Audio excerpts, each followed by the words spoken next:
ইরানের সঙ্গে যুদ্ধবিরতি ঘোষণার একদিনও ঠিকমতো পার না হতেই চুক্তিটি নড়বড়ে করে দিয়েছে যুক্তরাষ্ট্রই।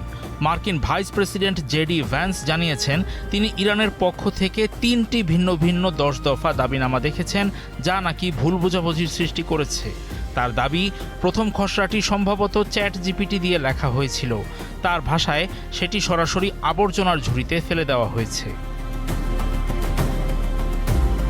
পাকিস্তানের হয়ে পাঠানো ইরানের দ্বিতীয় প্রস্তাবটিকে প্রেসিডেন্ট ট্রাম্প আলোচনার জন্য একটি কার্যকর ভিত্তি হিসেবে উল্লেখ করার পর ইরান ও যুক্তরাষ্ট্র ২ সপ্তাহের যুদ্ধবিরতিতে রাজি হয়। তবে পাকিস্তানে আলোচনার যে পরিকল্পনা করা হয়েছে তার আগেই এরই মধ্যে একাধিকবার যুদ্ধবিরতি লঙ্ঘন করা হয়েছে। তাই চুক্তিটি কতদিন টিকবে তা নিয়ে তৈরি হচ্ছে শঙ্কা। যুক্তরাষ্ট্রের বেইমানি ও স্বেচ্ছাচারিতার বিরুদ্ধে সরব হয়েছে ইরান।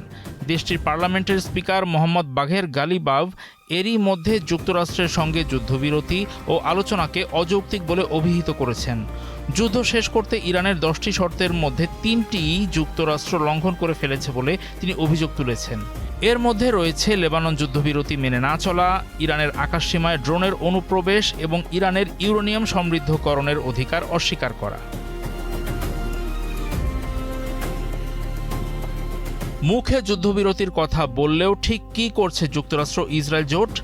৮ এপ্রিল লেবাননের রাজধানী বৈরুতে ইসরায়েল তাদের এখন পর্যন্ত সবচেয়ে বড় হামলা চালিয়েছে। এতে ২৫৪ জন লেবানিজ প্রাণ হারানোর খবর পাওয়া গেছে। ইরান এই বর্বর হত্যাযজ্ঞের নিন্দা জানিয়েছে। দেশটির বিপ্লবী রক্ষী বাহিনীর অ্যারোস্পেস ফোর্সের কমান্ডার এর প্রতিশোধ নেওয়ার অঙ্গীকার করেছেন। আর মার্কিন যুক্তরাষ্ট্র ব্যস্ত হয়ে পড়েছে বন্ধুত্বের পরীক্ষার ফলাফল ঘোষণায়। ইরানের বিরুদ্ধে যুদ্ধে মার্কিন যুক্তরাষ্ট্রকে সাহায্য করতে অস্বীকার করা ন্যাটো সদস্যদের শাস্তি দেওয়ার উপায় খুঁজছেন ডোনাল্ড ট্রাম্প। ওয়াল স্ট্রিট জার্নালের সূত্র অনুযায়ী ইউরোপীয় ন্যাটো জোটভুক্ত যে দেশগুলো ইরানের ওপর হামলার সময় মার্কিন যুদ্ধবিমানের জন্য তাদের আকাশসীমা বন্ধ করে দিয়েছিল বা তাদের ঘাঁটি ব্যবহারে বিধিনিষেধ আরোপ করেছিল, সেসব দেশ থেকে মার্কিন সৈন্য প্রত্যাহার করে নিতে পারে ট্রাম্প প্রশাসন। হোয়াইট হাউসের তথ্য অনুযায়ী হরমুজ প্রণালীতে নৌ চলাচল বৃদ্ধির বিষয়টি মার্কিন যুক্তরাষ্ট্র পর্যবেক্ষণ করেছে।